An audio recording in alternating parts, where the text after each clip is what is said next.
The massive eruption of an underwater volcano in the Pacific has seen Tonga's capital flooded by a tsunami and covered in ash.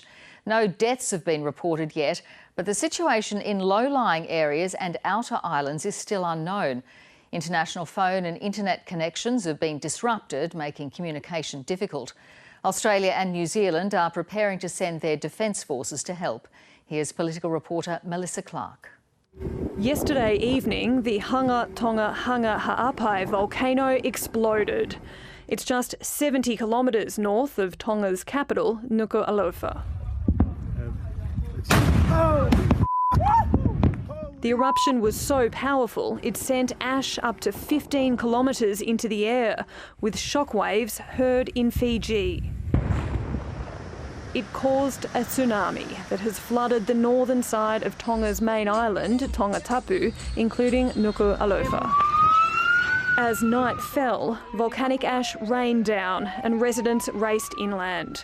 The volcano has been active since November, with eruptions in December, but the massive underwater explosion had not been anticipated. There hasn't been an event from a volcanic eruption and such an explosive eruption previously. So this is a big surprise. Tsunami warnings were issued for other Pacific nations, with damage as far afield as Japan and Peru.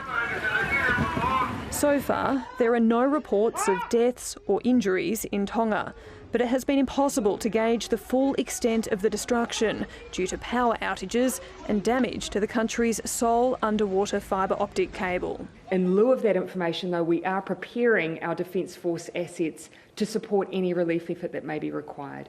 Australia and New Zealand are both planning to send surveillance planes tomorrow morning, provided the ash cloud has cleared.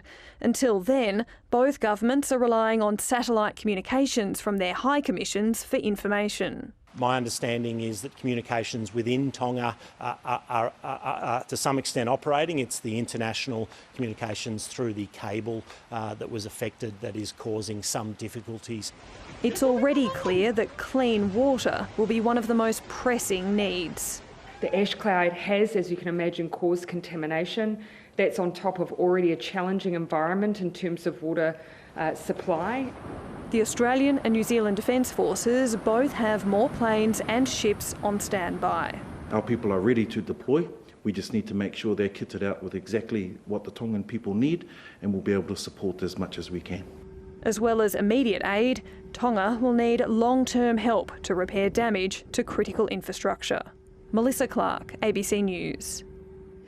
The volcanic eruption off Tonga prompted tsunami alert warnings throughout the Pacific, including along the east coast of Australia. Some residents on Norfolk and Lord Howe Islands had to move to higher ground, and beaches were closed due to a dangerous undercurrent.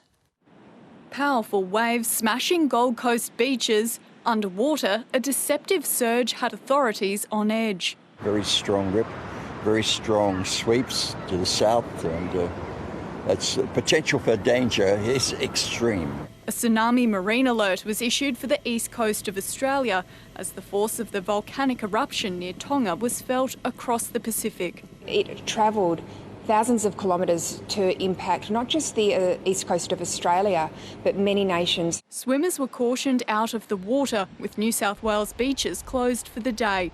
On Norfolk Island, residents reported strange noises about 7 o'clock last night. Some people were describing it as, a garage door being shut below their house, or, like I mentioned before, what might have been some sort of underwater cave collapsing or something like that. Soon, a tsunami land alert was issued and low-lying residents were urged to move to higher ground.